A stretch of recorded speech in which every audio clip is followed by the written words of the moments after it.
Um abraço aí para você, internauta! Em nome de Morena Índia, Moda Feminina e Soraya Raj Serviços Veterinários, está entrando no ar aqui pela nossa YTV. União, atividade, informação, mais uma edição do nosso Ponto de Vista, o seu programa de entrevista semanal, sempre com um convidado bastante especial, trazendo informações, esclarecimentos sobre tudo aquilo que acontece na nossa comunidade. E a gente continua com a nossa série de entrevistas com os pré-candidatos a prefeito de Araxá, essa semana recebendo o empresário Sérgio Furtado, pré-candidato a prefeito de Araxá pelo PSL. Bom, Sérgio, antes da gente começar a nossa pauta principal, eu gostaria que você se apresentasse para os nossos internautas. Quem é Sérgio Furtado? Por favor, fique à vontade. Beleza, meu nome é Sérgio Furtado, sou nascido em Araxá, sou filho do professor Sérgio Furtado e da Sebastiana Barbosa, aposentada da Caixa Econômica Federal.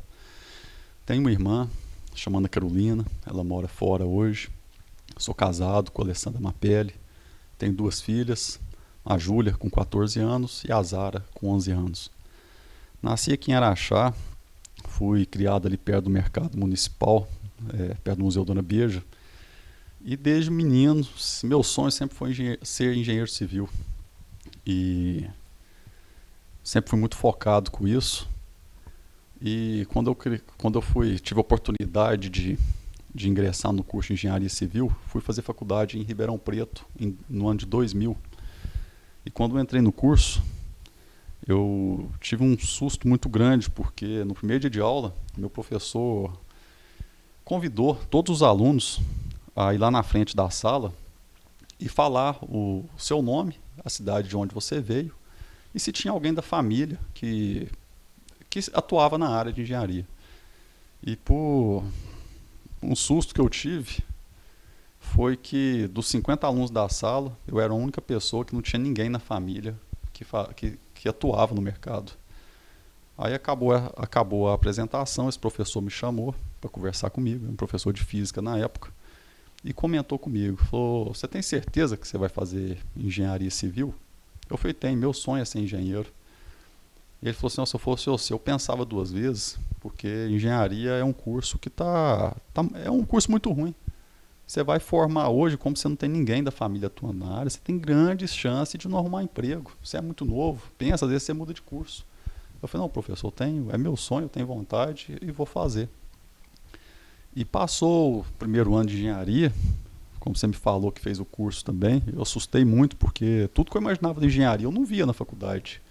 O curso era muito puxado, tinha que estudar muito para poder passar, e eu não via engenharia naquilo. E fui dando uma desanimada com o curso de engenharia.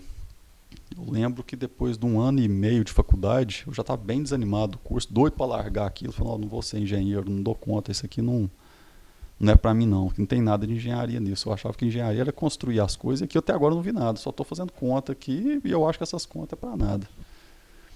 E chegava em casa, não podia dar essa notícia para meu pai e para minha mãe, porque eu sabia o sacrifício que eles estavam fazendo para mim poder estudar, mas sempre quebrando a cabeça. O que eu poderia fazer sem ser engenharia? Começava a voltar a pergunta do meu professor lá atrás, todo dia na minha cabeça. Chegou um ponto, fui na casa de um amigo estudar para uma prova, lá em Ribeirão Preto, onde eu fazia faculdade. Ele foi e comentou comigo que estava montando uma empresa de painel, que é de propaganda, que é esse front light. E fiquei entusiasmado com a conversa dele e comecei a pesquisar aquilo. Aí um dia ele foi e abriu para mim tudo quanto custava para fazer os painéis, e eu vi que estava muito fora da minha realidade, eu não teria condição de entrar num negócio desse. Mas fiquei com isso na cabeça e fui estudando, e me deparei com a situação também que tinha outdoor. Também era um tipo de propaganda, mas totalmente diferente dos painéis, né? O painel era uma estrutura muito cara, que a gente não tinha condição, e outdoor era uma coisa muito barata, teria como fazer. Estudei bem o mercado daquilo e fazendo a engenharia junto. Um dia eu cheguei aqui em Araxá, depois de 2 anos de curso, 2 anos e meio de curso, comentei com a minha mãe sobre essa empresa de outdoor, que já estava tudo formatado na minha cabeça para mim poder mexer com isso, largar o curso de engenharia e vou ser publicitário e mexer com outdoor. Comentei com ela, minha mãe sempre me apoiou muito, ouvi que não é o que ela queria, mas ela sempre falou comigo: "Você é muito novo, tenta outra coisa, se você não você pode errar, né? O problema é você nunca tentar e amanhã você ficar arrependido porque não tentou.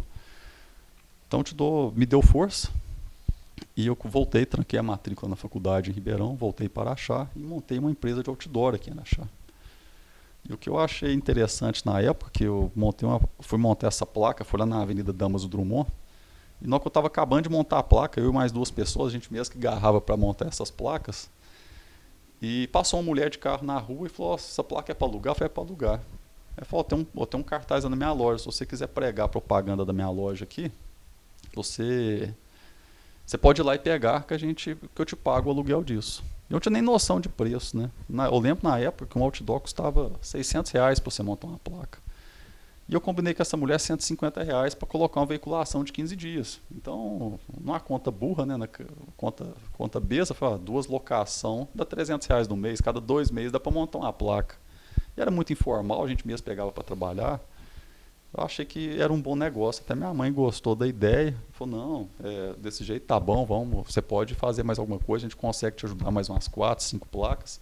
E comecei com isso. Logo em seguida que eu comecei, tomei gosto, tranquei a faculdade, já estava morando em Araxá com minha mãe e com meu pai, e comecei a fazer essa empresinha de outdoor e ir para frente. E deparei com as eleições de deputado de 2002. E quando começou a eleição, que eu acho, não sei se foi em agosto de 2002, veio uma pessoa de Belo Horizonte e contratou todas as placas que eu tinha, fechou para a campanha toda, que era uma deputada de lá, que era até a mulher do Nilton Cardoso, Maria Lúcia Cardoso, que era do PMDB. E ela foi e fechou comigo todas as placas. Então eu não tinha mais compromisso com ninguém. Na época era 20 e poucas placas que eu tinha, e fechou a campanha toda. E num valor que eu cobrava R$ 150, estava pagando quase o dobro. Até, assim, foi bom demais, né? Porque eu não tinha noção nenhuma. Fiquei muito satisfeito com o negócio na época. E nisso eu fiquei disponível no mercado, estava andando na rua um dia, andando ali na Damaso Drummond. Eu vi um comitê de um deputado nosso, que na época era o Horaceli. E eu passei na porta lá do comitê, parei o carro, e até a filha dele estava lá na porta. E perguntei para ela se tinha algum serviço para fazer na campanha. Aí ela falou: tem umas bandeirinhas para pregar. Na época eu podia pregar muita bandeirinha em poste. Se você quiser pegar essas bandeirinhas para pregar, a gente paga, eu nem lembro, não sei se era 10 centavos, 15 centavos por bandeirinha. Eu estava na caminhonete com a caçamba grande, eu falei: tu que você quiser pôr na caçamba, eu prego essas bandeirinhas para você. Ela foi e falou: beleza, você pode andar a achar a região toda. A gente tem várias regiões aqui no Alto Paranaíba e Triângulo Mineiro aqui que você pode fazer. Aí eu tinha 2 pessoas que trabalhavam comigo, me ajudavam na empresa de outdoor, combinei com eles. Eu falei: vamos fazer um negócio, vou pegar essas bandeirinhas para colar, vamos trabalhar o dia inteiro, que a gente, moleque, tá novo demais, 20 anos de idade, né, com gás demais, a gente trabalha 24 horas por dia pregando bandeirinha aqui, nós racha o lucro. Eles falaram: não, beleza, vamos junto. Aí a gente foi dividir o serviço e ficava nós 3 viajando e pregando bandeirinha para eles. Acabou a eleição, teve um lucro totalmente satisfatório. Mas na hora que acabou a eleição também caiu a ficha, que eu estava na empresa de outdoor, foi muito bom para mim. Meu sonho na minha vida era ter um carro, porque eu nunca tive carro na vida, meu pai e minha mãe nunca pôde me dar. E até eu tinha um compromisso com meu pai, que como eu não tinha carro, eu usava o carro dele para trabalhar, a caminhonete dele. E como a gente surrou ela demais, ele foi me vender a caminhonete com o dinheiro dessa empresa. Aí eu comecei a reparar os meus concorrentes na época. E eu vi que eu estava com 20 anos de idade, eu consegui ganhar um dinheirinho com os outdoor, mas aquilo ali não ia me dar futuro nenhum. Eu tinha que voltar para a faculdade. A única coisa que eu podia acreditar era no meu estudo, né? Aí eu comentei com minha mãe que eu queria voltar a estudar para engenharia e fechar a empresa. Ela achou a melhor coisa do mundo. Ela falou: não, bom demais você voltar, estava só esperando você falar, que ela sabia que não ia ter futuro isso mesmo. E a gente conversando com uma amiga dela em Araxá, ela conseguiu um estágio com o irmão dela em Belo Horizonte. Só que o estágio, quando foi pedir o estágio, porque a engenharia na época não tinha estágio em lugar nenhum, ia falar: não, arruma um estágio, mas numa condição. Não tem como eu dar um estágio de férias para ele, tem que ser um estágio para ele morar aqui, porque a gente treina o estagiário para depois ficar na empresa, a gente já treina para isso. Se ele tiver disponibilidade de vir para Belo Horizonte para morar aqui e estudar, ele pode vir que eu aceito ele na empresa. Não pensei 2 vezes, corri em Ribeirão, peguei meus documentos, tudo, levei em Belo Horizonte, consegui em Belo Horizonte encaixar o curso na FUMEC, transferi para a FUMEC, estudava de noite e trabalhava nessa empresa de manhã e de tarde. E Aí eu tomei gosto pela engenharia, porque lá eu comecei a vivenciar isso. Lá eu mexia só com projeto industrial. Era uma empresa que até o proprietário é de Araxá, que é o Carlos Eduardo Pantanês. Ele só fazia projeto para a Vale e eu ficava só na parte quantitativa, de ferragem, forma e concreto. E nesse setor que eu trabalhava de concreto armado, era 2 prédios de 10 andares na época, era 800 funcionários nessa empresa. E eu tinha um chefe lá, eu ficava por conta dos engenheiros me passando os projetos para mim poder calcular. E um dia eu fui atender esse chefe lá, porque um dos estagiários não foi, que chama Raimundo. Tive com o Raimundo lá e comecei a calcular para ele. E a partir do momento que eu comecei a calcular para eles quantitativo, ele surpreendeu muito com a minha agilidade de fazer conta. Fazia muita conta de cabeça, não fazia memória de cálculo e sempre batia com os volumes que ele tinha. Acabou que ele agradou muito meu serviço e foi e me pôs do lado dele. Trocou o estagiário de lugar e eu fiquei do lado dele. E ele viu muito potencial em mim nisso, ajudando ele. E é uma pessoa que eu sempre respeitei muito e sempre escutei muito a vida dele. Um dia, eu fazendo faculdade, cheguei lá mais tarde do serviço, cheguei tarde em casa.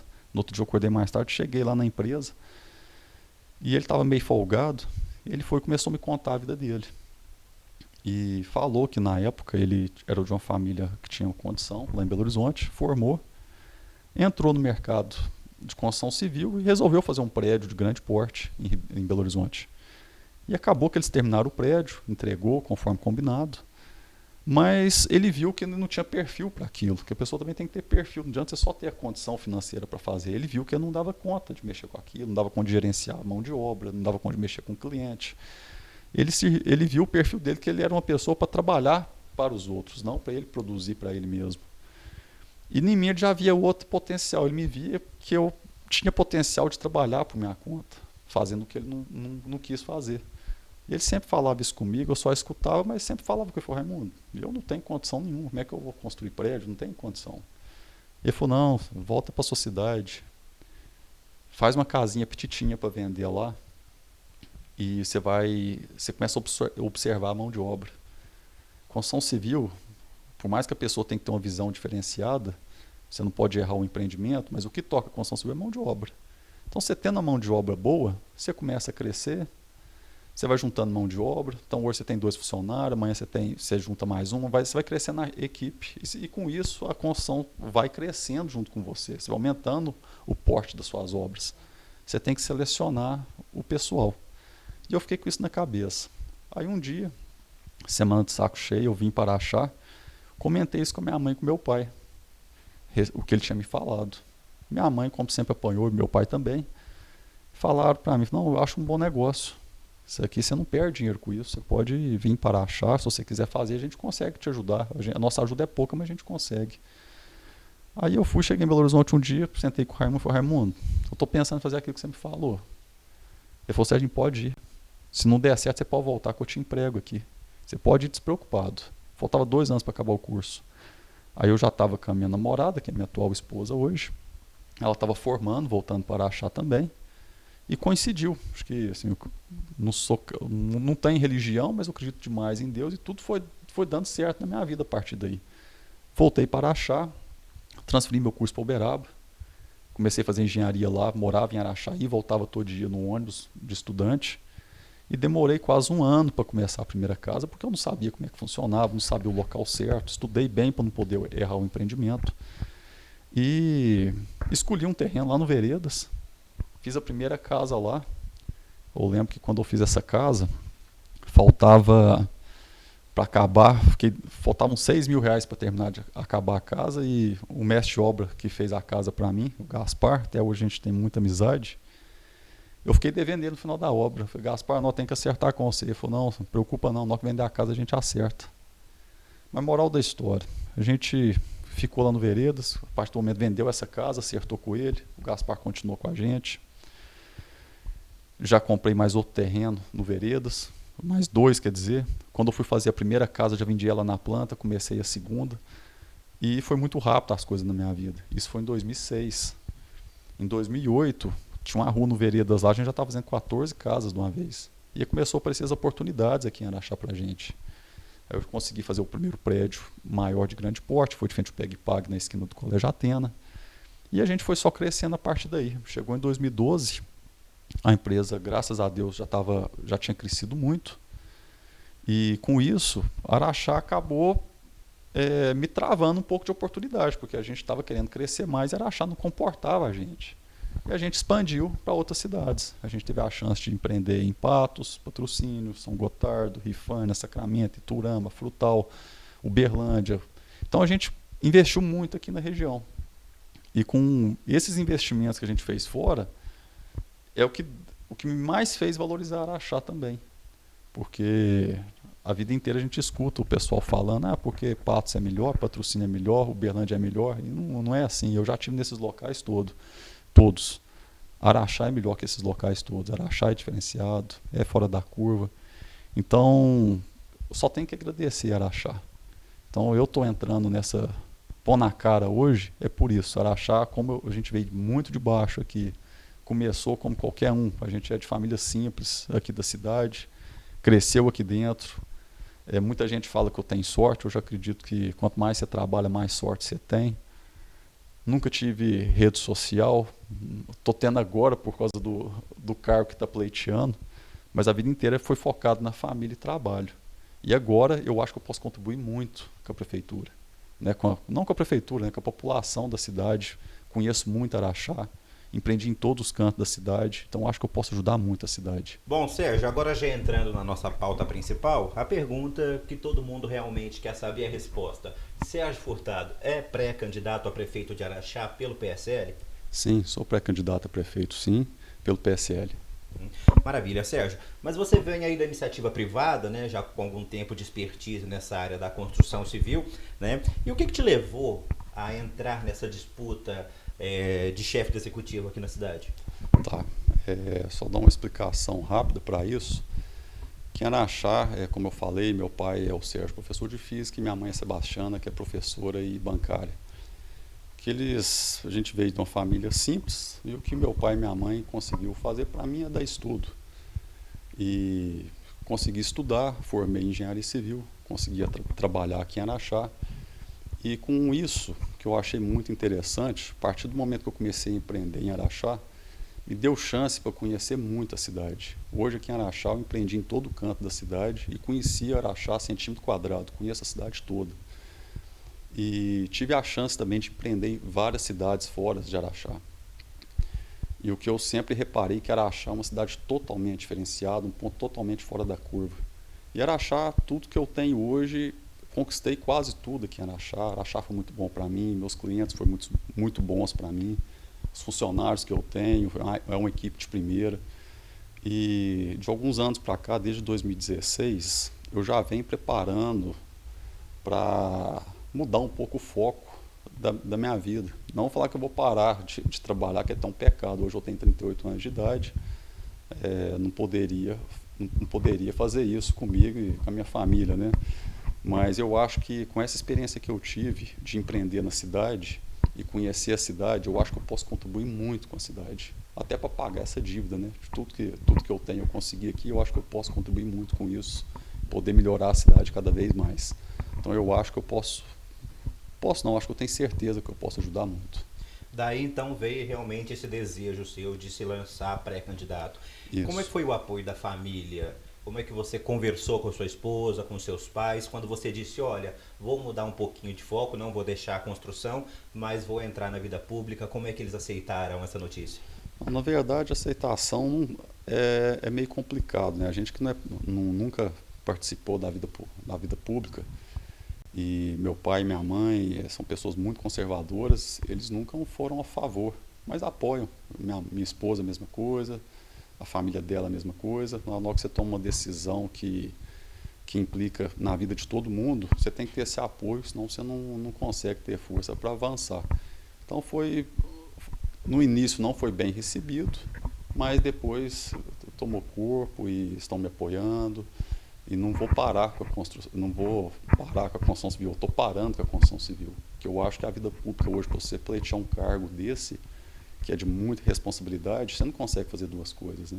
Ou você escolhe, ou você vai construir, ou você vai ser prefeito. Então hoje, se for para entrar nessa empreitada que já entrou, a partir do ano que vem, se der tudo certo, é exclusividade da prefeitura, não tem a parte da empresa. Mas e o grupo, como é que ele fica nesse sentido? Você tem administradores, pessoas que vão continuar tocando seu negócio? Tem. Na verdade, o grupo hoje, como que ele funciona? Todos os empreendimentos que a gente tem fora de Araxá estão 100% concluídos. A gente não tem mais nada para lançar. Aqui em Araxá, estou entregando a última obra nossa de grande porte agora, esse mês de agosto. E também eu não tenho lançamento previsto para Araxá. Tem algumas áreas remanescentes para o futuro. E como eu pus isso como objetivo e foco na minha vida agora, o foco vai ser esse. Se der tudo certo, daqui 4 anos eu vou ver como vai ser retomado a empresa de volta. Né? Eu acredito que construção civil, eu te falo já de imediato, me sinto muito realizado por tudo que fiz, mas não tenho motivação mais nenhuma de fazer grandes obras. Então já estou muito realizado, não quero fazer grandes obras mais e quero dedicar isso agora. E como é que você chegou ao seu partido? Como é que você chegou ao PSL? Como é que foi a aceitação do seu nome dentro do partido? Certo. Na verdade, quando eu resolvi entrar ser pré-candidato, eu estive no Partido Novo. Participei do processo seletivo, na primeira e na segunda etapa, e acabou que não deu certo no Partido Novo, que eu acho o Partido Novo hoje um conceito muito bacana. E sair, já que você tem que pleitear isso, você tem que tomar as decisões. Então eu preferi sair do partido e tentei trilhar do meu jeito. E acabou que apareceu o PSL, através de um vereador, o Luiz Carlos, que o PSL queria uma chapa majoritária no partido. Então ele veio me oferecer o PSL, já me escolhendo como pré-candidato a prefeito pelo PSL. E sou muito grato a ele, fiquei muito satisfeito, porque o PSL é um partido de direita hoje, que é o que a gente identifica, né? Então a gente abraçou a ideia e aceitou vir pelo PSL.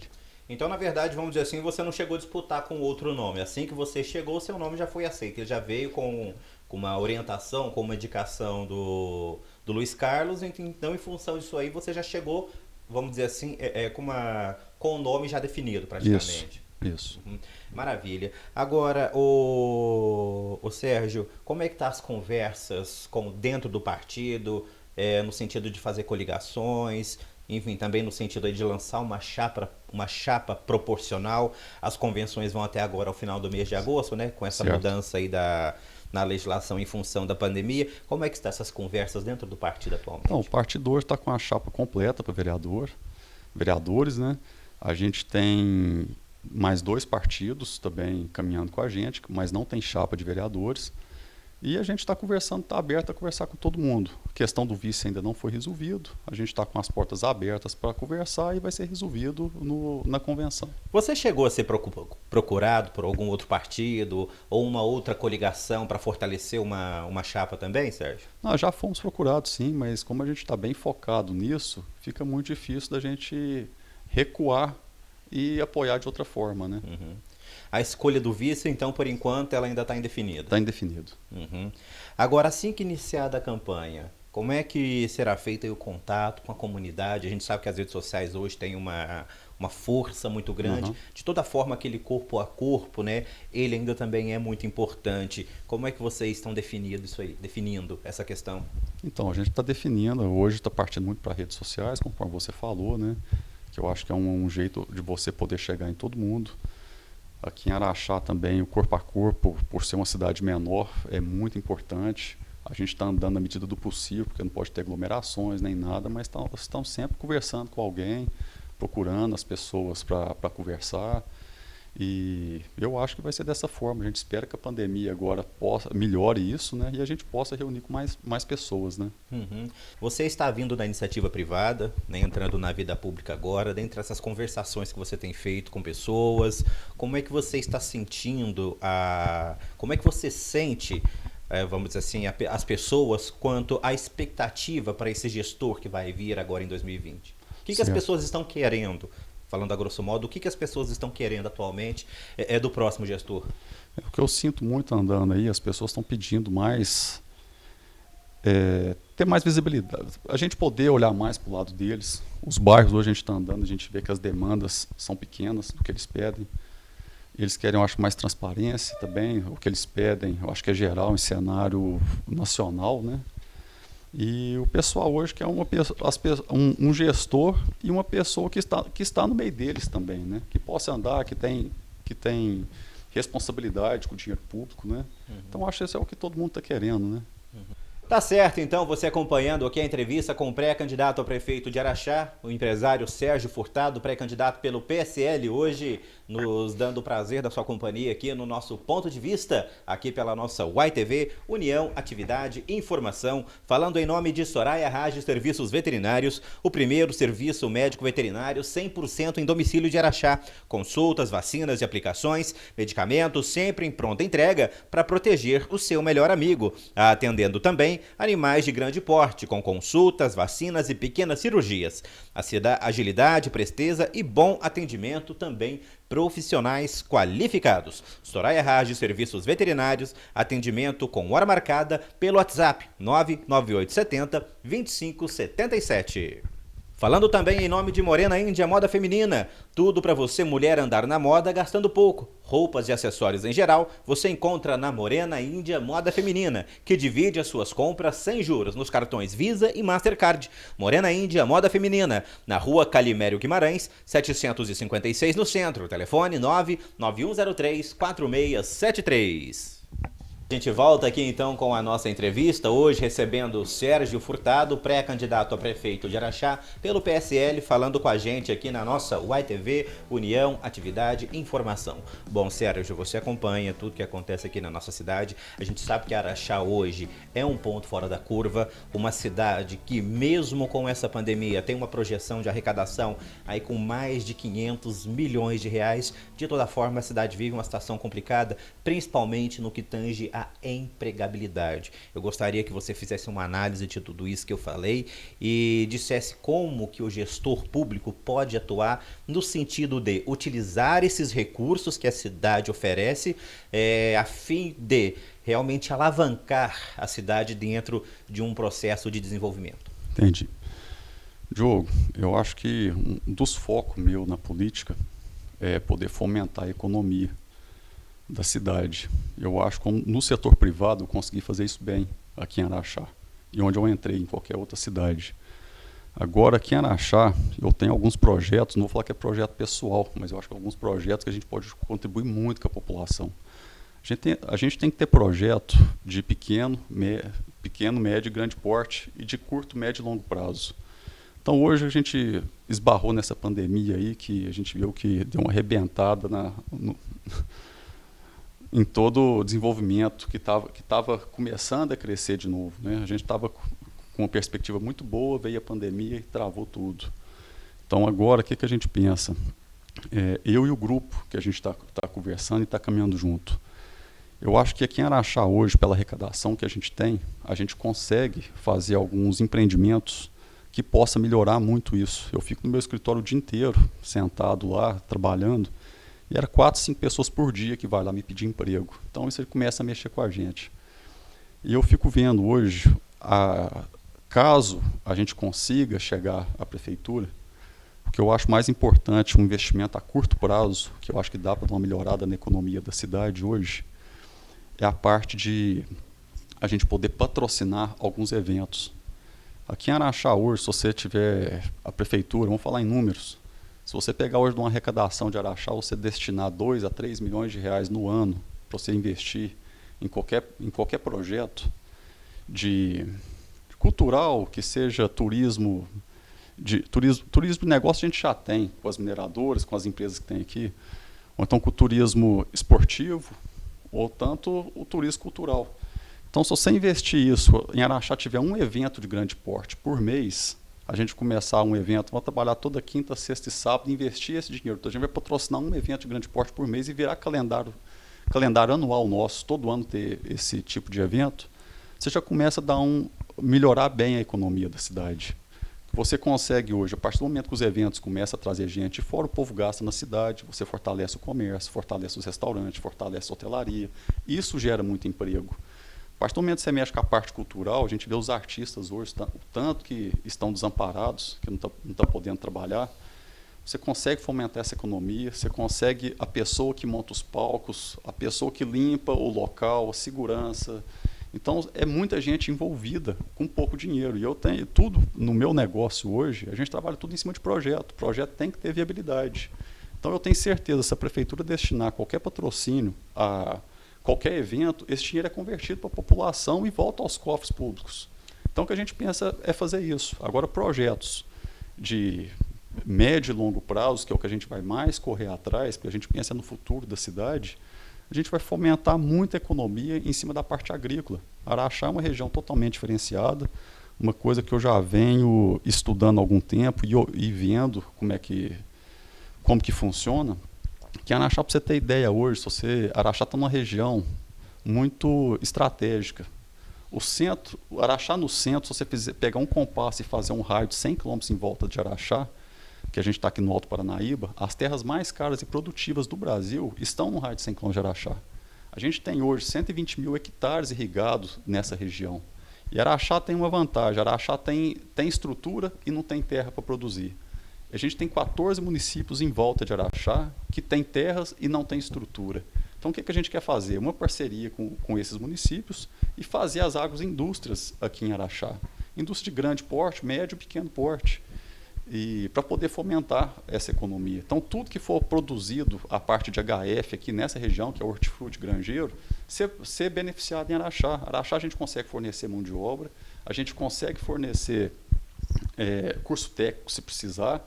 E Araxá hoje, tendo a prefeitura com as portas abertas para o empresariado, a gente poder dar uma estrutura para eles, para poder trabalhar, eu acho que a gente consegue fomentar muito a economia. E com isso, a cidade vai crescer muito. E se crescer, eu acho que é aí que entra a parte que eu entendo muito. Segurança pública, saúde, educação, mobilidade urbana. Então a gente tem que fazer a economia crescer, em contrapartida da cidade vai crescer, mas a gente tem que estar preparado para crescer com isso. Então, o que a gente quer fazer é isso, é fomentar a economia, todo mundo ter direito a trabalhar, e a cidade crescendo de uma forma ordenada que não vai trazer problemas futuros, né? Pensando já nos próximos 30, 40, 50 anos da cidade. Maravilha. Falando um pouquinho aqui de política, o Sérgio, até agora são 10 ou 11 nomes que possivelmente podem disputar essas eleições, né? No último pleito, você lembra, foram apenas 3 chapas que disputaram. A que você atribui esse aumento de número de pessoas disputando essa vaga de chefe do executivo aqui na cidade? O aumento, para te falar a verdade, eu não sei nem te explicar, mas a gente fica até satisfeito que tem muita gente interessada em entrar nisso, né? Então, tem vários candidatos e espero que estejam todos bem intencionados, né? Pelo menos poder pleitear esse cargo. Maravilha. Quer dizer, na verdade, vamos dizer assim, é um processo democrático funcionando, Isso. né? Show de bola. Agora, você acredita que esse quadro ele pode vir a se afunilar depois das convenções agora em agosto? Eu acredito que sim, né? Sempre aconteceu isso, né? Muita gente lança, às vezes não consegue se viabilizar, precisa de apoio. Eu acho que pode acontecer sim, deve acontecer. Faz parte do processo, né? Isso. Tá certo, maravilha. Agora, alguns especialistas acreditam que essa pulverização de votos pode vir aí a beneficiar o candidato que sai pelo lado do atual prefeito. Você mesmo deve ter ouvido falar isso aí. Você acredita nisso? Ou o que você acha que vai ter mais força nesse pleito? O nome lançado ou a proposta, o discurso que ele apresenta? Eu acho que hoje o nome e o discurso tem que caminhar junto, né? Eu acho que a população hoje, que a gente vê, a população hoje não é boba mais e está preocupado. Está preocupado com a situação, porque quem paga a conta são as pessoas mais simples. E a gente vê o que é votar errado. Então, a gente deixar uma cidade com a arrecadação que a gente tem, com o potencial que a gente tem para chegar na mão de qualquer um, acho que a população tem que ficar muito atenta para isso. Né? Então, hoje a gente tem que ir com a razão, né? Ver quem tem competência para poder chegar lá. Hoje nós temos vários candidatos, Sérgio, que estão vindo da iniciativa privada. Não tem necessidade de eu citar nomes aqui, mas você acompanhando, você sabe que realmente muitos desses pré-candidatos que estão disputando esse pleito vêm da iniciativa privada. E eu tenho feito essa pergunta e vou fazer para você também. Essa experiência que você adquiriu na iniciativa privada, você acredita que vai ser um fator positivo na sua gestão pública, vamos assim dizer? Não, eu acho que vai ser demais, porque a iniciativa privada é ter uma vantagem. A gente sabe que o setor público é totalmente, a gestão pública é diferente, não é da mesma velocidade da privada. Mas a iniciativa privada tem, pelo menos o que eu tenho comigo, né? A gente tem que ter muita responsabilidade, porque o dinheiro é nosso. Então a gente não rasga dinheiro. Tudo que a gente faz, a gente pensa se tem viabilidade ou não. E o que eu vejo na iniciativa pública, várias vezes, que a pessoa acha o dinheiro está ali, vão fazer, e se der errado, fica por isso mesmo. E na iniciativa privada não existe isso, porque isso aí pode causar, se você der um passo errado, pode te quebrar, você vai pagar a conta lá na frente. Então a responsabilidade com o dinheiro é muito grande. Uhum. Agora, a gente sabe que o gestor público mesmo, ele trabalhando em cima de orçamento, existem leis, né, que protegem, entre aspas, o dinheiro. Por exemplo, aquela lei de responsabilidade fiscal, que acaba aí, que responsabiliza o gestor por um dinheiro mal gasto. Então, quer dizer, na verdade, a gente tem ferramentas aí que equalizam essa questão e meio que equiparam, né, vamos dizer assim, tanto o recurso público como o recurso privado também. Como é que você vê toda essa lei protetiva, esses aparatos de proteção ao erário público? Não, eu acho que essas leis é preciso, que é uma das formas também para você poder fiscalizar, né, para ver se o dinheiro está sendo bem gasto.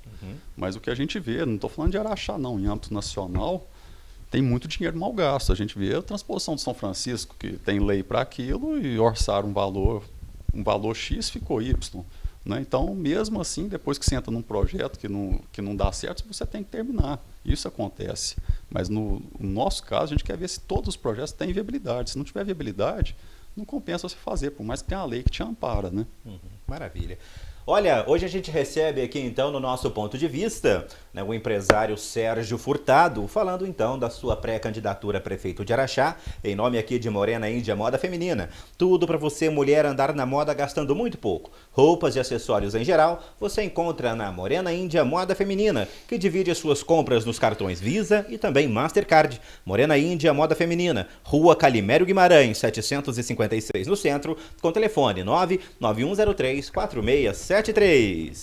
Falando também em nome de Soraya Rage Serviços Veterinários, o primeiro serviço médico veterinário 100% em domicílio de Araxá. Consultas, vacinas, aplicações, medicamentos sempre em pronta entrega para proteger o seu melhor amigo. Atendendo também animais de grande porte com consultas, vacinas e pequenas cirurgias. Agilidade, presteza e bom atendimento você encontra na Soraya Rage Serviços Veterinários. Atendimento com hora marcada pelo telefone 99870-2577.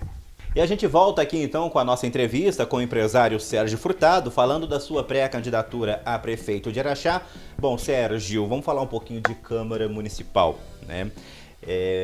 Como é que você vê hoje a relação entre legislativo e executivo? E você acredita que um diálogo maior entre a prefeitura e a Câmara pode trazer benefício para a cidade? Não, com certeza. Eu acho que o legislativo e o executivo têm que caminhar junto, né? Até porque, no meu caso, eu vejo hoje os vereadores, cada vereador tem seu reduto eleitoral e ele é o prefeito daquele local. Então é a pessoa mais fácil para poder chegar em você e te falar as demandas da população do reduto dele. Então acho muito importante você caminhar junto, dar liberdade para eles trabalharem e atendê-los da melhor forma possível, né? Agora, dentro daquilo que rege a lei, a gente sabe que os poderes são independentes, né? Um não pode intervir no trabalho do outro. Tanto que existem leis existe uma lei, na verdade, que fala que, por exemplo, o vereador não pode criar um projeto de lei que traga um custo para a prefeitura, né? Dentro das limitações de cada poder, como melhorar o diálogo entre a prefeitura e a Câmara Municipal? Tá, eu acho que para melhorar o diálogo entre eles é dar liberdade para eles trabalharem mesmo, eles terem a porta aberta da prefeitura porque precisar, porque muita coisa ele depende do executivo para poder executar. E a gente quer deixar de portas abertas. Se for para beneficiar a população, vamos abraçar todas as causas, né?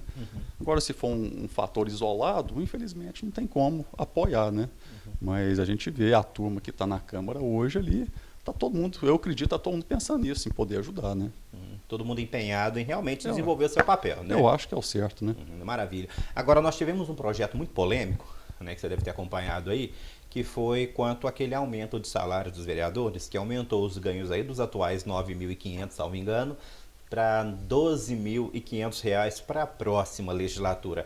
Mesmo com Araxá tendo uma arrecadação prevista aí para quase R$ 500 milhões. Isso aí já colocando uma possível queda na arrecadação em função da pandemia, né? Como é que você vê essa lei em si, vamos dizer assim, essa lei salarial, vamos dizer assim, esse aumento de salário dos vereadores?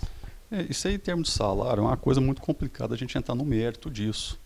Mas eu sou totalmente a favor, se for uma pessoa, eu vejo no setor privado, se for uma pessoa que produz, a gente não questiona salário, ela tem que trazer retorno. Agora, o vereador, nós temos 15 vereadores na Câmara e vai sair agora, a gente não sabe quantos vão ficar, e a população sabe quanto que é o valor do salário. Você está me falando que é 12, né? 12.500. Vai para 12.500. Vai para 12.500. Qualquer um pode pleitear esse cargo e receber seus 12.500. Agora tem que ver se a pessoa vai produzir ou não. Se a pessoa produzir, sou totalmente a favor de receber. Agora, se a pessoa não produzir, daqui 4 anos tira e coloca outro. Agora, o salário hoje, não vou falar se é muito ou se é pouco, tem que ver se a pessoa produz ou não. Porque no setor privado hoje, uma pessoa que produz, e produz muito, ganha muito, né? Ganha bem mais que isso. Né? Então, a gente não pode entrar no mérito de salário, tem que ver se está produzindo. Agora, a prefeitura é responsável em destinar uma verba, acho que de 6%, que é destinada à Câmara. Esse dinheiro eles vão usar da forma que eles acharem que deve. Eles têm que prestar conta para a população, né? Então, eu não entro muito nesse mérito, não. Se a pessoa produzir, eu sou a favor de ganhar bem. É a força do voto, né? Como você comentou nessa questão. Se o sujeito não produz aquilo que condiz com o salário, daqui 4 anos a comunidade tem a oportunidade, a população tem a oportunidade de substituir aquele colaborador, né? Isso, é mais do que justo, né? E quem acha que é muito, pleiteia o cargo e vai lá e ganha os seus 12.500 e mostra serviço. Não, tá certo. É a democracia funcionando, né, Sérgio? Desse jeito. Tá certo. Agora, Sérgio, a gente não sabe como é que será o futuro, né? Vamos falar um pouquinho sobre maioria, sobre minoria dentro da Câmara. Dá para fazer um bom governo, mesmo não tendo maioria dentro da Casa Legislativa? Eu, para te falar a verdade, eu não vejo nem de maioria e minoria. Hoje a gente está com portas abertas para conversar com todos. E a gente sabe que tem muitos vereadores que não estão apoiando a nossa candidatura e está com outros, mas faz parte. Amanhã, se vier entrar na prefeitura, a gente está trabalhando um propósito só. Eu acho que não tem isso, ser maioria ou minoria. A gente tem que procurar o bem da população, o bem da cidade e pôr os projetos para ser votado junto em comum. Então, agora, se a pessoa for contra, não tem problema, a oposição é muito bem-vindo. Mas que apresente uma proposta para falar que é oposição. Agora, oposição, eu não voto porque eu não gosto da sua proposta. E aí é picuinha demais, né? Desde que seja justificada aquela oposição, né, Sérgio? Isso, acho que a oposição faz parte em todo lugar, né? Eu te pergunto isso porque nós temos o caso do Romeu Zema, por exemplo, que entrou pelo Partido Novo, entrou com uma chapa pura, sem coligações, e hoje realmente não tem maioria dentro da Assembleia Legislativa de Minas Gerais e tá tendo que se articular ali, né, para realmente ter alguns projetos aprovados, principalmente, por exemplo, agora o projeto da reforma da Previdência Social para o funcionalismo público, né? Então, quer dizer, ele está tendo um trabalho maior, vamos dizer assim, para provar para os parlamentares a viabilidade daquele projeto. Você acredita que você pode vir a enfrentar isso também dentro de uma possível situação de ter uma minoria dentro da Câmara? Eu acho que não, porque eu acho que o município é totalmente diferente, a gente conhece todo mundo, a cidade é pequena, são apenas 15 vereadores, né? E no caso do Romeu, que está no estado, é bem maior o número de lideranças ali e muito interesse envolvido. Agora, os vereadores que a gente sente aqui em Araxá, por ser até pessoas mais simples, eles têm interesse na cidade, sim. E quando sobe um degrau acima, o interesse já tem muito interesse próprio, né? Então, eu já acho muito difícil acontecer isso aqui. A gente conversando aí toquei nesse assunto do Romeu Zema, ou Sérgio, eu queria que você fizesse uma análise, né? Como é que você vê o governo Romeu Zema aí nesses primeiros anos de mandato? O Romeu, ele pegou um estado totalmente quebrado e falido, né? E eu acho que o Romeu hoje entrou com um bom propósito, está muito bem intencionado e desejo muita sorte para ele chegar lá na frente com essa situação resolvida, né? Que eu acho que ele tem tudo para fazer o diferencial para que isso aconteça, né? Porque bem intencionado ele está, né? E honesto ele é. Então a gente tem grande chance de melhorar muito. Maravilha. Agora o Romeu, por exemplo, tem tomado algumas medidas que causaram muito polêmica, né? Por exemplo, privatizar algumas coisas, né? O nosso próprio Nióbio, por exemplo, que foi cogitado aí a possibilidade do Nióbio ser colocado como garantia de um empréstimo bancário para pagar essa dívida do Estado com os municípios e colocar salário de professor em dia, né? Agora, essa própria reforma da Previdência do funcionalismo público, o próprio Romeu Zema chegou a dizer que os funcionários públicos do Estado de Minas Gerais acham, né, que estão vivendo ali num paraíso, alguma coisa desse sentido, né? Sobre essas medidas, né, você como administrador, como gestor também, como é que você vê essas atitudes que o Romeu tem tomado no sentido de tentar estabilizar a economia de Minas? Bom, eu acho que ele está sendo muito prudente para estar fazendo isso, está tentando fazer o certo. E eu sou totalmente a favor de privatizar muita coisa também, né? Porque tem muita empresa em Minas aí, algumas estatais, que não dão lucro, né? A partir do momento que passa o setor privado, dão lucro e atende com mais qualidade e eficiência, né? Então, o que ele conseguir fazer isso para melhorar a eficiência e qualidade do serviço, com o mesmo custo para a população, eu acho que vale a pena demais. Viável, né? Suas considerações finais, Sérgio? Bom, então, eu estou à disposição como pré-candidato. A gente está muito bem intencionado, queremos o melhor para a cidade, quero retribuir essa dívida com a cidade. E eu acho que a gente pode trazer muita coisa boa para a cidade, sem vaidade, montar um grupo bacana, os vereadores trabalharem junto com a gente. Então a gente só tá aqui para somar, né? Maravilha! Hoje você então conferindo a entrevista com o pré-candidato a prefeito de Araxá, o empresário Sérgio Furtado, falando aqui no nosso ponto de vista, na nossa YTV, União, Atividade e Informação, em nome aqui de Soraya Raj, Serviços Veterinários, e também de Morena Índia Moda Feminina. A você que esteve conosco, que nos acompanhou, o nosso muito obrigado pelo seu carinho e pela sua paciência. Semana que vem a gente volta trazendo mais um convidado, trazendo esclarecimentos, informações sobre tudo aquilo que acontece na nossa comunidade. A você, o nosso muito obrigado, fiquem com Deus e até semana que vem, se Deus quiser.